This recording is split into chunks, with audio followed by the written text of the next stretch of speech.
se ela quer com ela. Bom, vamos continuar aqui então. A gente vai falar sobre o mapeamento do mercado e vamos falar ali sobre dúvidas pontuais. Por conta das horas, a gente não vai conseguir fazer aquelas coisas lá, aqueles ajustes no cardápio e tal, mas vamos definir uma data para a gente finalizar aquilo lá, tá? Na verdade, as pendências como um todo, porque tem muita pendência que eu estou dependendo para me soltar os anúncios, porque tipo, a gente precisa resolver todos os problemas prioritários primeiro e depois colocar os anúncios em prática, porque senão meio que a gente vai desperdiçar um investimento, tá? Então, ao final daqui a gente bate o martelo nisso aí. Mapeamento do mercado. No começo eu até falei para vocês que quando a gente vai começar um negócio, a gente tem que ter missão, visão, valores de uma empresa. E junto com essa ideia de cultura da empresa, né, que na verdade é basicamente você ter muito claro no seu consciente aonde você quer ir, né, e até onde você quer chegar, o mapeamento do mercado ele também é fundamental. Por quê? No mapeamento do mercado a gente vai estar falando basicamente de 3 pilares, que é o cliente nerd.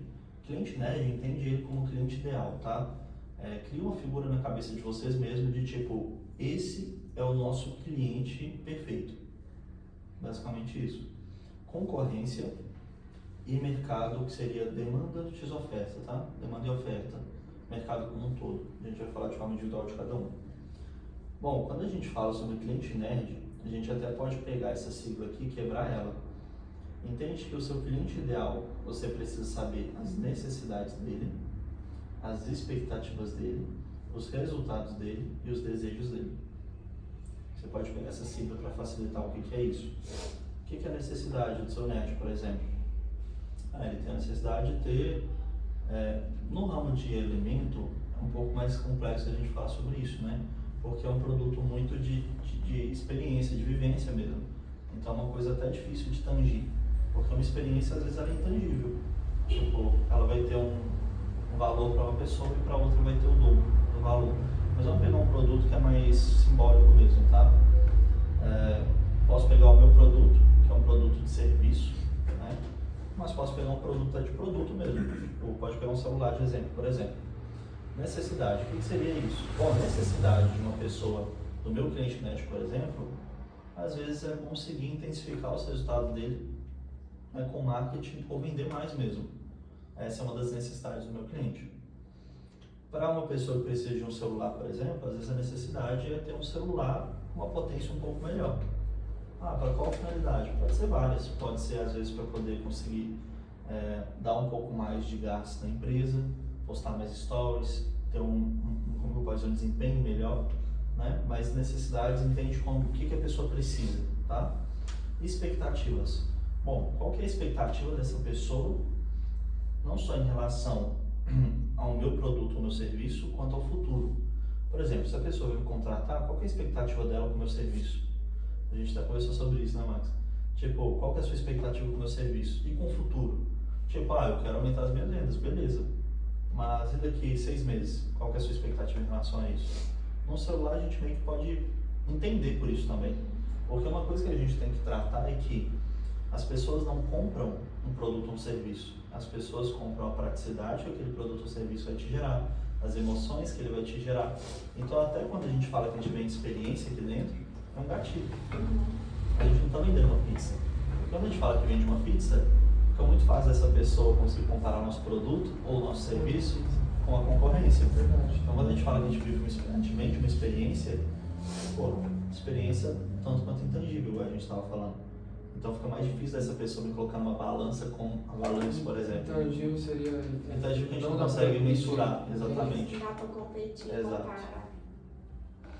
Você não vai lá no Palanche, você vê reserva romântica lá, casalzinho, chameiro. Eu falo, tô comendo mesmo, fazer bagunça. A gente vai até além, tipo, você pode até ter uma decoração romântica, mas a energia do lugar é intangível. Entendeu? Tipo, o ambiente não traz aquele uma pétala, você só colocar uma pétala aqui e uma velhinha, isso é tangível, qualquer lugar faz. Agora, viver o atendimento, a exclusividade, a energia, o ambiente por todo, a música, tipo, tudo isso gera experiência, que é o que a gente vende, entendeu? Uhum. Então até pegando esse gancho mesmo das expectativas, no meu trabalho, por exemplo, a expectativa, se a necessidade do meu cliente é, por exemplo, vender mais, qual que é a expectativa dele em cima de vender mais, né? Igual, essa experiência não seria gerada no delivery. Dificilmente, mas pode ser, só que uma dificuldade maior. Bem maior. Tipo, essa experiência no ambiente não, mas você pode gerar uma experiência diferente. Aí tem que estudar, entender, né? Procurar dentro do seu mercado inovar em alguma coisa. Entendi. Entende?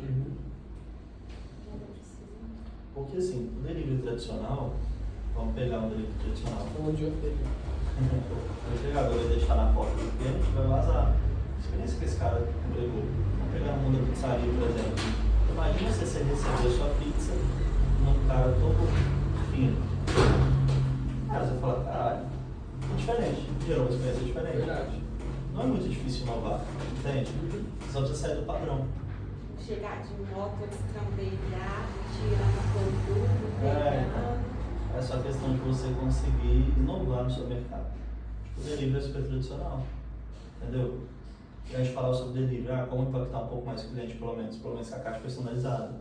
Né? Porque chegar a caixa tradicional da época, você, que merda, que bosta. Teve gente até que comentou quando fizeram a caixa nova, falando que agora tava no padrão da vitrine. Que tristeza, velho. Eu não vi nada disso, né? Eu vi nada disso. Todo mundo achou Eu senti que eu fiquei polindo a sementinha assim, ó. Joguei ela pra vocês e fui embora, Fiquei voando a sementinha. Eu fiquei voando a sementinha, ó. A hora que ela começou a dar um fiapinho ali, tchau, gente. Justamente. Até pegando aquele gancho lá de que as pessoas não compram produtos ou serviços, muitas vezes, gente, as pessoas não compram, por exemplo, vender mais. A pessoa vende qual que é o efeito que vender mais vai causar na vida daquela pessoa. Por que um gatilho emocional a gente fala assim, olha, eu posso te proporcionar você ter um tempo de qualidade de vida melhor com a sua família. Ou eu posso te proporcionar fazer aquela viagem de fim de ano com a sua família. Só que na realidade eu estou vendendo o sentimento para a pessoa, o desejo daquela pessoa, dela fazer aquela viagem de fim de ano. Só que na verdade eu vou entregar a ela um serviço de assessoria de marketing e vendas para intensificar o resultado que ela já tem, ela conseguir potencializar as vendas dela. E às vezes se ela aumentar a venda dela 30% em 2 meses, a diferença é que ela precisa de lucro para conseguir fazer uma viagem de fim de ano. Entende? Como que é diferente a ideia de o que eu vendo e o que eu entrego? Quando você vende, por exemplo, um celular, você está vendendo o quê? Praticidade, tecnologia, desempenho, facilidade mesmo. Só que você está entregando um celular. E o produto é a mesma coisa. A pizza de vocês é a mesma coisa. Vocês estão vendendo uma experiência, uma data memorável, ou aconchego com o seu par. Aí você está entregando uma pizza, um atendimento, um espaço exclusivo, uma decoração legal. Entregável e oferta é diferente. A oferta, querendo ou não, é aglomerado de gatilhos que você vai usar para incentivar e convencer aquela pessoa a comprar de você. O que você vai entregar é o que vai poder, de alguma forma, proporcionar aquela oferta que você fez. No nosso caso, vai lá, uma mesa decorada e tal, e por aí vai. Entendeu? Resultados. Resultados. O resultado que a pessoa deseja, por exemplo, espera, enfim. Ou pode ser o resultado do que a pessoa tem hoje. Por exemplo, no meu caso, no meu serviço, qual que é o resultado que a pessoa tem hoje? Às vezes a pessoa está vendendo de 50 mil reais, mas ela não consegue sair disso. E eu sabendo dessa informação, eu consigo ter uma comunicação até mais objetiva com ela. Eu falo o seguinte, olha fulano, eu sei que você não está passando de 50 mil de faturamento, mas eu te garanto que com um trabalho consistente em 6 meses, a gente consegue passar o valor para 70 mil, por exemplo, de faturamento. Entende? Quando a gente sabe exatamente o ponto que o cliente está, cada vez mais direcionado o nosso marketing vai ser. Então, por exemplo, se a gente sabe o resultado do nosso cliente é um cara que tem um Xiaomi que está travando de vez em quando, porque o cara tem o sonho de ter um iPhone, mas ele não consegue ter, a gente consegue usar isso até a nosso favor. Digital, entendeu? E a mesma coisa na pizza mesmo. Você está cansado de perambular por pizzarias e pizzarias, mas não encontrar o lugar perfeito para aquele date? Entende? Isso é um resultado, que é o que a pessoa já tem. E aí a gente vai, através dos desejos, fazer a venda, né? Através das expectativas também, através da necessidade que a pessoa precisa, a gente consegue entregar o produto que ela gostaria, mas está deseja. Desejo é basicamente isso. Qual que é a vontade da pessoa. Tipo, eu quero ter um tweet foda, de forma mais acessível. Entendeu? Muitas vezes a necessidade, ela baixa um pouquinho com o desejo. Porque percebe uma coisa, o desejo do meu cliente ideal, por exemplo, às vezes ter condições de fazer uma viagem no final de ano com a família e torrar lá 15 mil reais. Fazer uma viagem uma semana e gastar 15 mil reais. Só que a necessidade dele é vender mais. Só que o desejo é ter uma viagem com a família. Só que no inconsciente da gente, a gente faz uma compra com o emocional, dificilmente com o racional. Quando a gente vai falar de forma racional, se eu falasse que ele precisa vender mais, seria o racional. Só que como a gente compra as ideias através do emocional, é muito mais fácil esse cara ficar emocionado pensando que ele vai poder parar de tretar com a mulher dele porque a mulher tá brigando, que ele só trabalha, que ele não sai com a família, entendeu? Pro cara casa muito melhor. Porque ele fala assim, pô, vender mais, vou trabalhar mais, já tô tendo atrito em casa, sabe? Mas na verdade o que ele precisa para parar de ter atrito, às vezes é trabalhar mais mesmo. Você entende o que eu quero dizer? Entendo, é um jeito de você não jogar na cara da pessoa o que ela precisa. É a ideia dos vendedores de curso, né? Eles exatamente, ele te vende seu sonho. Isso aqui. Exato. Aí no final ele te entrega, então, aqui, ó. Ele te vende seu sonho, quando você vai ver, mas é isso? Ô meu amigo, isso? Mas é isso mesmo, velho. É a ideia de você vender pro emocional. E essa ideia de vender curso, tipo assim, são ótimos vendedores. São ótimos vendedores que conseguem usar esses gatilhos mentais muito bem. Então, por isso que te seduz tanto.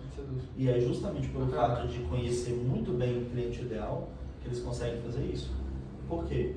Porque ele sabe exatamente quem é o cliente que ele precisa vender. E como ele sabe os gatilhos mentais corretos para ser usado, tudo. É tipo, cara, eu conheço a pessoa, então eu sei os gatilhos que funcionam, eu sei o momento atual da vida daquela pessoa, eu sei o que ela deseja, o que ela precisa, sabe tudo. Então, sabendo tudo, você consegue ofertar melhor as coisas. Entendeu? Próximo, concorrência. Quando a gente fala de estudo de mercado, tão importante quanto a gente estudar o nosso cliente ideal, é a gente entender como que os nossos concorrentes estão posicionados no mercado, o que eles estão fazendo hoje que já funciona, e até mesmo o que a gente consegue extrair de forma inteligente da operação desses nossos concorrentes. Por quê? Todo concorrente tem algo para te apresentar, seja bom, seja ruim, mas algum aprendizado você consegue extrair. Então é você estudar a fundo aquela pessoa, estudar os comportamentos daquela pessoa, até porque muitas das vezes, estudando a sua concorrência, você consegue aprender novas coisas sobre o seu cliente ideal.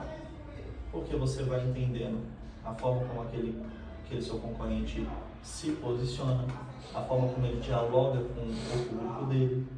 Tudo isso você vai extrair nas inteligências, entendeu? Daquele seu cliente e daquela concorrência também. Porque o que for bom, o que você vê que é bom e funciona, Eu vou extrair. o que você vê que é um cara doido. O que você vê que é bom e funciona, você modela, você pega, ajusta para a sua realidade, se for o caso melhora, mas você já tem algo que funciona. Para começar, principalmente para começar, para você se situar no mercado, entrar no mercado, isso é muito bom. Eu tenho um estudo de 5 concorrentes quando eu fui entrar nesse mercado, e, tipo, eu lavei a alma dos caras, tipo assim, eu estudei pra caramba para entender tudo que eles tinham de bom e até mesmo onde que eles falhavam para poder conseguir sobressair em cima das falhas deles. Então é muito isso, entende? É fazer um estudo completo da parada. E é um trampo grande. São horas e horas e horas e horas. E é fazer com calma, não tem o que fazer correndo. Não. Mas para a gente conseguir ter um resultado mais consistente no marketing, consequentemente nas vendas, o estudo de mercado tem que ter pesado. Concorrência e o próximo aí é mercado, tá? Mercado, a gente precisa entender qual que é a consciência da demanda e das ofertas que existem. Demanda seria quantas pessoas estão buscando por esse serviço que, inclusive para casais, existe hoje no mercado. Quantas pessoas hoje, quantas empresas, né, no meu caso, precisam de uma assessoria de marketing de vendas? Busca realmente esse tipo de produto, ou que busca o que precisa. Quantas pessoas hoje têm a vontade de trocar de celular? Esse tipo de coisa. Não viu parar ali? E oferta, basicamente, está atrelada à concorrência, mas você entender qual que é o nível da sofisticação das ofertas daquele mercado. Chegou a ouvir isso, Gabi? Chegou a ouvir a parte da oferta? Não. Demanda, então, é você entender qual que é a busca que existe natural daquele mercado. Por exemplo, você quer vender pomada para hemorroida. Seu público é muito pequeno. Então, antes Mas é uma parada que, tipo assim, você tem de formas pontuais. Então, tipo, o que tem mais mercado? Uma pomada para hemorroida ou um Dorflex? Ao invés de para dor geral. É isso que eu quero dizer, entendeu? Mas não significa que um é melhor que o outro, tá? Porque às vezes uma parada que é muito lixada é pouco explorada no mercado pela concorrência, então você consegue sobressair e consegue ganhar um público muito forte. Não necessariamente nichar, tipo, trabalhar com uma coisa muito lixada, muito específica é ruim, geralmente é bom. Geralmente é bom. Geralmente é muito bom. Então, segue. Tá. Tipo assim, você trabalha com Samsung ou com iPhone? Você quer trabalhar só com iPhone? De certo modo, sim. Mas é a questão que você tem que entender o quê? Como que esse mercado está posicionado hoje? Sua concorrência, a demanda e a oferta. Hoje, se existe mais oferta no mercado ou demanda? Porque, por exemplo, vender celular todo mundo quer. Vender iPhone, principalmente, todo mundo quer. É fácil de vender, todo mundo tem vontade de ter um iPhone. Mas existe demanda para você trabalhar só com iPhone hoje? Entendi. Entende? É isso que a gente tem que entender. É a mesma coisa se você quisesse trabalhar só com o LG. Você conseguir vender. Com certeza você conseguir vender. Mas, tipo assim, você tem demanda para isso? E a mesma coisa ao contrário, você tem que ter um equilíbrio entre demanda e oferta. Porque se você entra num mercado que já tem oferta pra caramba e uma demanda baixa, você tem um conflito aí de interesse. Agora, quando você entra num mercado que tem muita demanda e muita oferta, beleza, a concorrência vai se esmagar ali, vai ganhar os melhores, tudo bem? Que é o que acontece, por exemplo, no mercado de celulares. Tem muita demanda, mas tem uma oferta pra cacete também. Demanda porque todo mundo tá trocando de celular, todo mundo vai trocar de celular. Então, todo mundo é um potencial cliente. Tá aí também mesma coisa de pizza. História. Não, mas tá aí a história também, né? De vender o produto. Aí que tá, você se destaca demanda, não né? vendendo, aí a questão da oferta. Vender um iPhone, por exemplo, todo mundo vende. Então, mas sabe... Agora a forma que você vende o iPhone Tipo, o cara é diferenciada. chega caçando um Samsung e você entra na mente dele. Sim, assim, claro que tem suas dificuldades, tá? A gente fala sobre isso em vendas, mas assim, para ficar mais claro essa questão da oferta, o que é um estudo de mercado? Você percebe que, por exemplo, pizza. As pizzas tá com uma faixa de preço aí de R$80. Então você sabe que uma pizza normal, convencional, que não entrega a experiência que eu estou entregando, é 80. Então eu posso cobrar tipo 100, por exemplo. É você ter esse grau de maturidade. A mesma coisa, por exemplo, essa linha de raciocínio do celular. Você sabe que as pessoas estão vendendo o aparelho, por exemplo, o iPhone 14, quanto você pagou no seu? 13. Meu 13 foi Só 13? 3.900. 3.900. 3.900. Você sabe que a faixa de preço está 3.900, mas eles estão te dando de brinde uma película, uma capinha, Justamente. estão te dando de Tem esse brinde às vezes diferencial. uma fonte do carregador. Então essa é a oferta. É você, E é o às vezes, diferencial também. é isso que vai sofisticando o mercado também, deixando o mercado mais profissional. Então, tipo, você sabe o que? O mercado está entregando geralmente como brinde na venda dos aparelhos, capinha, película, não sei o que das quantas, não sei o que. Então você já se liga, falou, então tem que ter um diferencial também. Porque se eu só entregar o celular, é mais vantajoso para a pessoa comprar em outro lugar. Então a oferta é isso, é você conseguir entender, até mesmo para você meio que ir aprimorando o que você está entregando para o seu cliente também, entendeu? Porque querendo ou não, até nessa ideia da oferta, tipo, você consegue usar o gatilho, você compra o celular e já sai com ele 100% protegido. É uma oferta. E o que é o entregável? É a película e a capinha. Entendeu? Mas você está garantindo pro cara o quê? Que ele vai sair da loja com o celular e vai sair da porta da loja para fora com o celular pronto, se cair tá tudo bem. Mas você está entregando uma película, uma capinha de brinde. Basicamente, demanda e oferta é isso. Isso é uma coisa muito extensa, mas assim, extremamente necessária, tá? Conforme a gente vai tendo novos treinamentos também, a gente pode ir aprofundando mais sobre isso. E eventualmente, caso vocês estejam mapeando esse tipo de trabalho, vocês vão me perguntando que eu vou direcionando vocês, entendeu? Vai ficando mais fácil. Agora a gente vai passar para a parte de dúvidas pontuais. Vocês querem tirar alguma dúvida aqui em relação a isso, alguma coisa? Não? Tá com sono, né? Tô não. Bom, dúvidas pontuais. Vamos tratar aí sobre quatro assuntos, começando aí pelo o público que conseguimos, de fato fideliza ou vem só pelas promoções? Isso é uma dúvida, acho que geral, né?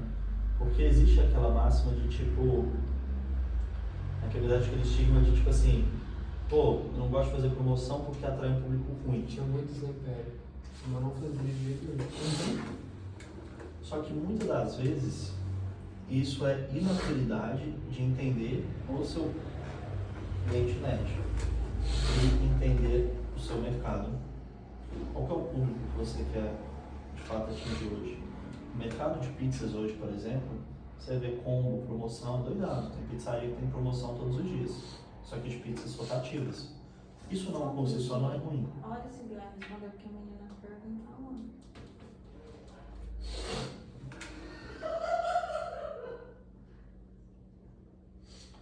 Eu tenho que pagar lá em cima também. Envia ela também, se calma, que nem eu preciso pagar metade da coca. Na verdade, tá no celular, né? Porque o celular tá com parado.